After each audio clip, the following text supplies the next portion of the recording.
నేపాలీ ఆలు దహీబాత్కి కావాల్సిన పదార్థాలు: నానబెట్టిన బాస్మతి బియ్యం, ఆలు, పెరుగు, పసుపు, కారం, ఉప్పు, జీలకర్ర పొడి, ఉల్లిపాయ ముక్కలు, కొత్తిమీర, నూనె, పచ్చిమిర్చి ముక్కలు, కసూరి మేతి.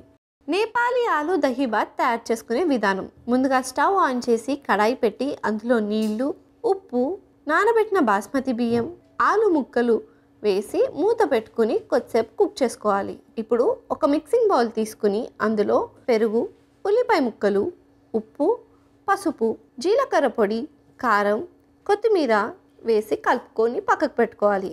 ఇప్పుడు ఒక ప్యాన్ తీసుకుని అందులో నూనె, ఆవాలు, జీలకర్ర, పచ్చిమిర్చి ముక్కలు, కసూరి మేతి, కొద్దిగా కారం వేసి వేయించుకోవాలి. తర్వాత కుక్ అయిన ఆలు ముక్కలను తీసి కట్ చేసుకుని ముందుగా మనం తయారు చేసుకున్న పెరుగు మిశ్రమంలో వేసుకోవాలి. ఇప్పుడు వేయించుకున్న తాలింపును కూడా తీసి పెరుగు మిశ్రమంలో వేసి కలుపుకోవాలి. తర్వాత సర్వింగ్ ప్లేట్లోకి తీసి సర్వ్ చేసుకుంటే మన యమ్మీ నేపాలీ ఆలు దహీబాత్ రెడీ.